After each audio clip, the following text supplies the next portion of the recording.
बिस्मिल्लाहिर्रहमानिर्रहीम। अस्सलाम वालेकुम।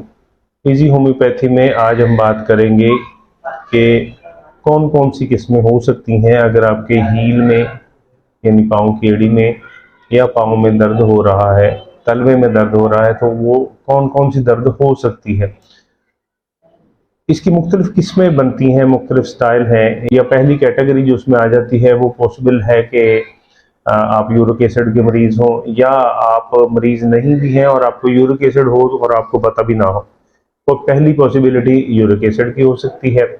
इसके अलावा दूसरी पॉसिबिलिटी जो है वो इसमें हील्स पर की हो सकती है। वो जो पाँव की हड्डी बढ़ जाती है, एड़ी की हड्डी बढ़ जाती है, दैट इज़ कॉल्ड हील्स पर। तो पाँव की एड़ी की हड्डी जो है वो बड़ी हो सकती है, ये भी एक वजह हो सकती है। गाउट के पेशेंट भी आप हो सकते हैं, जो यूं कह लें यूरिक एसिड और गाउट जो है ये दोनों करीब करीब हैं, लेकिन थोड़ा सा डिफरेंस भी है। इस पर मेरी बाकायदा वीडियो भी, आप फ़र्क चाहें तो वहाँ से देख सकते हैं कि गाउट में और यूरिक एसिड में क्या फ़र्क है। इसी तरह से आप अगर फ़र्ज़ करें आर्थराइटिस के मरीज़ हैं तो उस सूरत में भी ये आपका प्रॉब्लम हो सकता है। और एक और जो इसमें कॉमन रीज़न आ जाती है वो है प्लांटर फसाइटिस। ये प्लांटर फसाइटिस का इशू भी हो सकता है। इसको आज हम डिस्कस कर लेते हैं। प्लांटर फसाइटिस है क्या?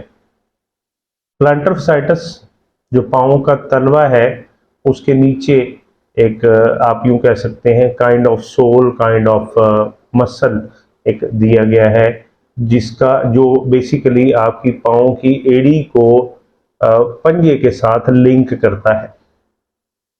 पाँव की एड़ी को पंजे के साथ लिंक करता है। उसमें वो जो मसल दिया गया है उसके अंदर, उस सोल के अंदर अगर कोई प्रॉब्लम आ जाए, यानी उसमें कोई मसला बन जाए जिसकी वजह से आपको फर्दर मसाइल जो है वो पैदा हो सकते हैं, यानी इस मसले को प्लांटर फसाइटिस कहा जाएगा। या यूं कह लें ये एक ऐसा ब्रिज है, ये एक ऐसा ज़बरदस्त स्ट्रॉन्ग किस्म का मसल होता है जो आपकी पूरी बॉडी का वजन लेता है। तो ये अगर उसमें प्रॉब्लम आ जाए तो उस प्रॉब्लम को कहा जाता है प्लांटर फसाइटिस। और अगर प्लांटर फसाइटिस है आपको, आप उसके मरीज हैं या वो खुदा न खास्ता इशू हो गया है, तब भी आपको दर्द हो सकता है। तो अब ये प्लांटर फसाइटिस का दर्द जो है वो होता कैसे है? प्लांटर फसाइटिस का दर्द इस तरह से होता है कि आप रात को सोए, सुबह जब आप उठे, पहला पाँव आपने फर्श पर रखा या आपने ज़मीन पर पाँव रखा तो आपकी शदीद किस्म का पेन होगा पाँव के तलवे में, बहुत शदीद किस्म का पेन होगा। ये इंडिकेशन है कि आप प्लांटर फसाइटिस के मरीज़ बन गए हैं, आपको प्लांटर फसाइटिस का इशू हो गया है। कोई इतना बड़ा सीरियस इशू भी नहीं है, लेकिन ये सीरियस है अभी। आपकी रोज़मर्रा की लाइफ हेक्टिक हो सकती है, आपका चलना फिरना दूभर हो सकता है, आप अपने काम काज से रुक सकते हैं, काम काज आपसे हो सकता है ना हो, ये भी हो सकता है, आप अपनी रोज़मर्रा की रूटीन सरअंजाम ना दे सके। तो प्लांटर फसाइटिस जो है इसमें ये जो मसल है नीचे वाला, इसमें इन्फ्लेमेशन की वजह से होता है। अब ये इन्फ्लेमेशन, हम ये जानते हैं कि प्लांटर फसाइटिस में इन्फ्लेमेशन यानी मसला होता क्यों है पैदा। पहली चीज जो सबसे पहली आमतौर पर बात समझ में आती है, दैट इज मोटापा, वेट, ओवरवेट। वो अफराद जो अपने वजन से, जो अपनी हाइट के हिसाब से, जो कद के हिसाब से वजन होता है, उससे अगर उनका वजन ज्यादा है तो वो जो है वो मसल जो है वो डिस्टर्ब हो सकता है। उसके ऊपर आपने ज़्यादा बोझ डाला हुआ है तो उसकी वजह से वो जगह जगह से टूट सकता है, जगह जगह से डैमेज हो सकता है। एक जगह से भी डैमेज हो जाए तो भी प्रॉब्लम हो सकता है। सबसे पहली बड़ी वजह जो इसमें समझ आती है। दूसरी बड़ी वजह, अगर आपके काम की नौइयत कुछ इस तरह से है कि जहाँ पर आपने एड़ी का यूज़ बहुत ज़्यादा करना है, वहाँ पर ऐसे अफराद को भी मसला हो सकता है। फिर ऐसे अफराद जो जिस्मानी मुशक्क़त ज़्यादा करते हैं, दौड़ धूप ज़्यादा करते हैं, भाग दौड़, ख़ास तौर पर प्लेयर हजरात, उनके साथ हो सकता है। ऐसे अफराद जिनकी जॉब नेचर इस तरह की है कि उन्होंने काफ़ी देर खड़े रहना है, उनके साथ ये इशू हो सकता है। ऐसे अफराद जो खुदा न खास्ता डायबिटीज़ का शिकार है, उनके साथ ये मसला हो सकता है, डायबिटीज़ के पेशेंट को। और इसी तरह से ये मसला जो है ये हार्ड किस्म के सोल, जूते अगर आप इस तरह के पहनते हैं कि जिसमें जो इसका नीचे वाला सोल है, जो इसका बॉटम है, वो बड़ा हार्ड है, तो उसके साथ ये मसला भी हो सकता है, पैदा हो सकता है। फिर इसी तरह से ये ऐसे अफराद के साथ मसला भी आ सकता है जिनकी जॉब नेचर इस तरह की है कि उनको अक्सर नंगे पांव घूमना पड़ता है, सख्त फर्श के ऊपर, सख्त ज़मीन के ऊपर वो नंगे पांव भागते फिरते हैं, उनके साथ भी मसला हो सकता है।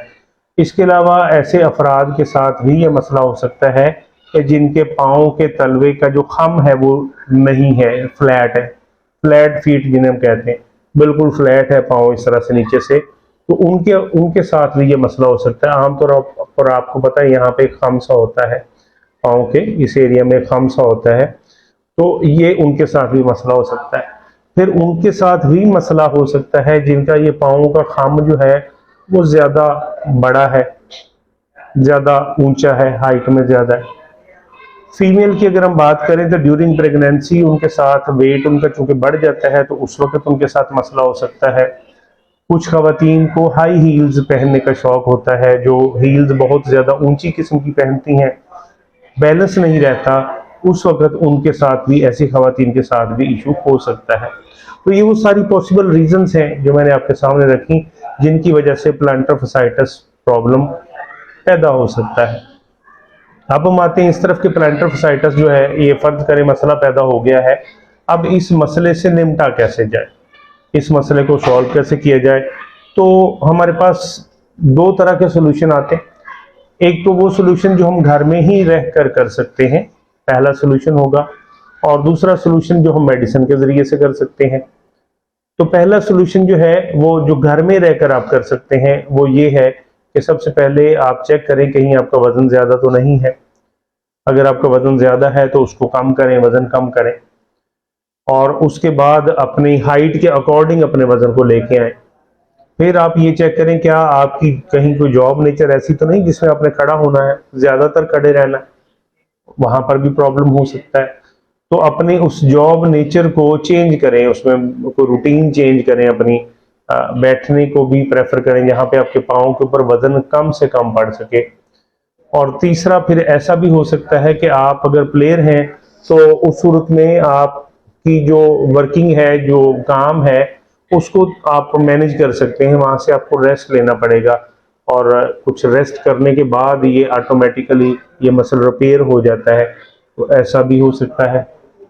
अगर आप जूते सख्त किस्म के इस्तेमाल करते हैं या ऐसे जूते इस्तेमाल करते हैं जिनका जो बॉटम पार्ट है वो नीचे वाला हिस्सा ज़्यादा सख्त है, हार्ड है, तो आप उन जूतों को चेंज करें, ऐसे जूते इस्तेमाल करें जो नीचे से जिनका सोल बॉटम पार्ट नरम हो, ताकि आपके पाँव को ज़्यादा डिस्टर्बेंस ना हो, चोट लगने का एहतमाल ना हो। सख्त जगह के ऊपर नंगे पाँव, अगर आपकी चलने की रूटीन है उसको चेंज करें, जूते पहनकर नंगे पाँव इस्तेमाल करें। खवातीन में अगर आप प्रेग्नेंट फीमेल हैं तो उसके लिए ज़रूरी है कि इस दौरान जब आपका ये प्रेगनेंसी का प्रोसेस है तो आपने जो जूते इस्तेमाल करने हैं वो बहुत सॉफ्ट किस्म के होने चाहिए। और इसी तरह से अगर आपको हाई हील्स का शौक है, आप फीमेल हैं और आप हाई हील्स पहनती हैं, इस्तेमाल करती हैं, इस इस्तेमाल को आपको तर्क करना होगा अगर आप चाहती हैं कि आपका प्लांटर फसाइटिस बिल्कुल ठीक हो जाए। तो ये तो वो चीज़ें हैं जो हम कर सकते हैं। अगर खुदा न खास्ता ऐसा हो जाए कि मसला ज़्यादा बिगड़ा हुआ है तो इसमें होम्योपैथिक आपको बहुत अच्छी सपोर्ट करती है। होम्योपैथिक के अंदर बहुत ज़बरदस्त किस्म की मेडिसिन हैं जिनको इस्तेमाल करके प्लांटर फसाइटिस के मसले पर काबू पाया जा सकता है। इसमें रास्टॉक्स है, इसमें रूटा है, इसमें और कई ऐसी मेडिसिन हैं जो आपके इन मसाइल्स को, यानी मसल्स के प्रॉब्लम को कवर कर सकती हैं। मैं नाम काफ़ी सारी दवाइयों के ले सकता हूँ, लेकिन बेहतर ये है, सबसे बेहतर जो है वो ये कि आप अपने प्रॉपर किसी होम्योपैथिक डॉक्टर से कंसल्ट करें, अच्छे होम्योपैथिक डॉक्टर से मशवरा करें। मशवरा करने के बाद वो आपको आपके साइन सिम्टम के अकॉर्डिंग जो मेडिसिन सजेस्ट करे उसको इस्तेमाल करें। सेल्फ मेडिकेशन से हमेशा परहेज करें, क्योंकि सेल्फ मेडिकेशन आपके मसले को बिगाड़ सकती है, ठीक करने के बजाय आपका मसला ज़्यादा ख़राब हो सकता है। तो ये वो सारी चीज़ें हैं, ये वो सारे कॉमन टाइप्स हैं जो हील्स या फुट पेन की वजह हो सकती हैं। अगली वीडियो में किसी नए मसले के साथ, कुछ नई अलामात के साथ आपकी खिदमत में हाजिर हूँगा। तब तक के लिए इजाज़त दीजिए। अल्लाह हाफिज़।